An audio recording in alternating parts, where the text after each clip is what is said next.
Thanks so much for joining us today. Very special panel. It's going to tug at my heartstrings, I know, but we're so happy to be here today to pay tribute to a fallen hero, Mr. Adam West. We're going to be talking about Adam West TV's Batman today.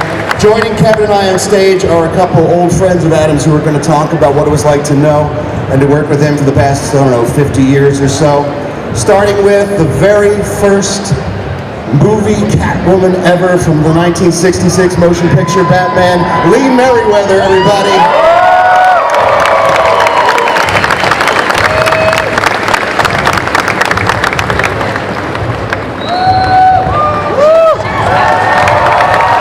Everybody say hi to Lee.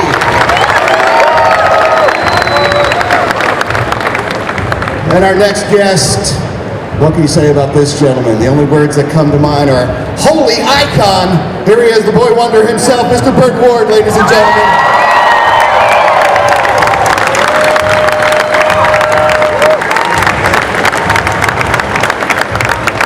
Let's everybody have a seat.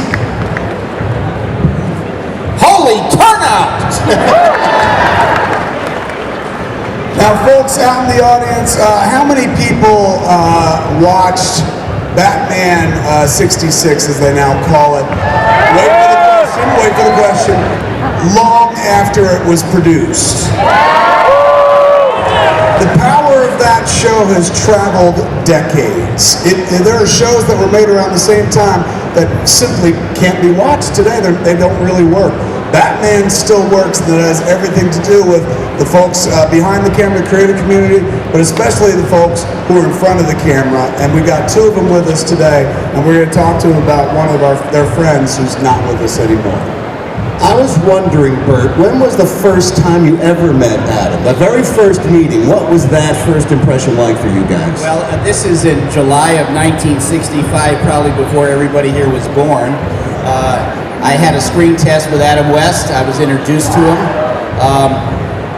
I met him, and we started talking about 15 minutes before the screen test. And in 5 minutes, this man had me laughing, and I haven't stopped laughing for more than 50 years. I mean, Adam was really, not only a great guy, and for all of you that loved him, he would want you not to mourn for him. He spent his whole life entertaining people. He wants everybody to be happy. But I got to tell you something. In my opinion, he's really the only Batman, right? He's the real one. Great actors that have done the movies, but when it comes to really Batman, that's my dear friend. Because I had sat in a chair, and I did this, and I kneaded my lap like a cat, And so, thank heavens, by the time I got home, my agent had left a call. I thought, oh, okay. And I called him, and he says, "You've got the part. You're going into wardrobe tomorrow."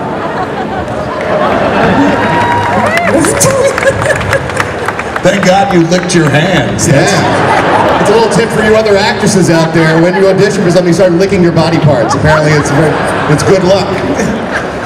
Now, Burt, you spent so many years, you guys only worked on the show for what, 3 years? 2.5 years? 3.5. 3.5 years, plus the feature film. And then you guys are bonded together for the remainder of your lives as the dynamic duo, and you do cons like this, and you travel everywhere together. The friendship that was forged over those years must have been even stronger than working together, I would assume. Absolutely. Well, for Adam and I, not only did we work together during the week, 14-hour days on Batman, but because we were personal friends and our families got along, that even on weekends, occasionally we would go out and play tennis, for example, and people would come to a public court and see us there and kind of look and say, "Oh my God, that's Batman and Robin playing tennis!" And we had a lot of fun, and of course, we've done lots of personal appearances. I've actually been to more than 7,000 personal appearances and signed more than 8.5 million autographs. And How did you figure that? You just one day did the math on it? you know, yeah, I sort of keep track. Rough, you know, you can only be within a couple of 100,000 here or there. But in any event, we really had a great time, Adam and I. And even this year, earlier this year in Dallas, 80,000 paid attendance to come see us. A few months before, Toronto, 160,000.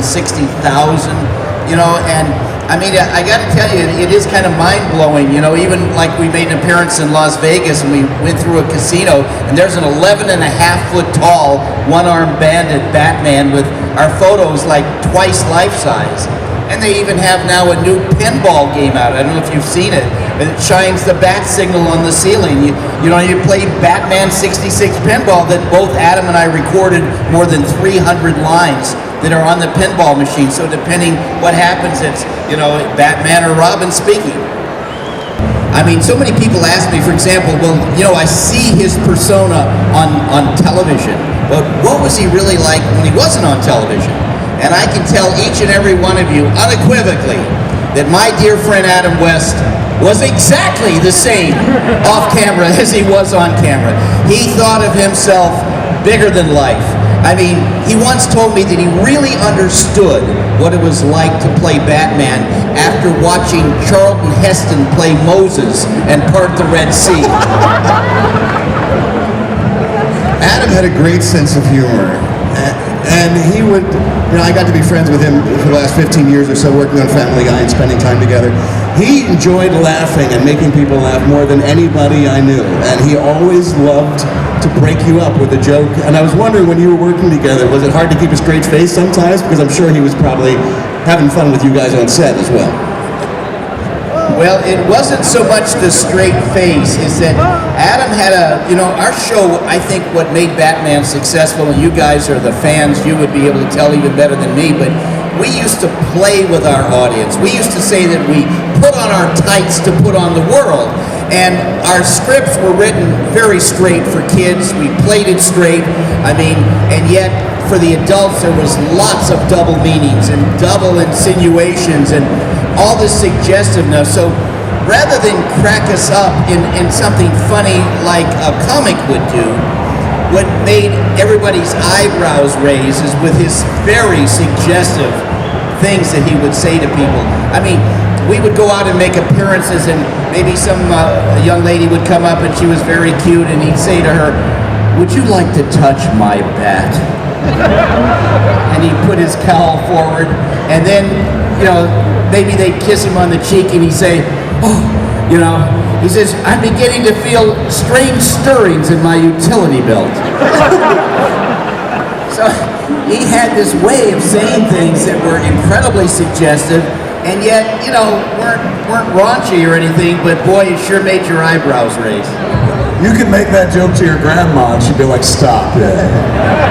Again. And how great that we got one last performance from Adam as Batman in the new animated movie Batman vs. Two-Face. I don't know if you guys have seen that or not, from Warner Brothers Home Entertainment. It's a great, I think it's even better than the first one, quite I do too, and you know, we are so fortunate because the villain, Two-Face, is being portrayed by none other than William Shatner. So here you have the two most iconic TV shows in history, Batman and Star Trek, with the actors working together. And I had the pleasure of doing a panel at the New York Comic Con 2 weeks ago. There was a premiere of the movie, and up on the panel, I sat next to William Shatner. I really hadn't spoken to him much before that other than just say hello. But let me tell you, this man, I mean, I don't know how old he is, but he is so razor sharp. He is so quick-witted, and he's got a very funny sense of humor, and it really kind of reminded me of Adam. So it was very touching. And we also get a performance from Lee Merriweather in the new animated film as well, as a defense attorney. You're terrific in the movie also, Lee. I'm so glad to hear it. I haven't seen it or heard anything. You haven't seen it yet? No. Can we get a copy for Lee, for God's sake? She's in the movie. Can we do that? And I don't want to spoil it for anyone who hasn't seen it, but there's a great moment that is sort of a tribute to your performance as Catwoman in the film as well. So it's very entertaining. When you go to see it, you'll enjoy it, and we'll talk about it then.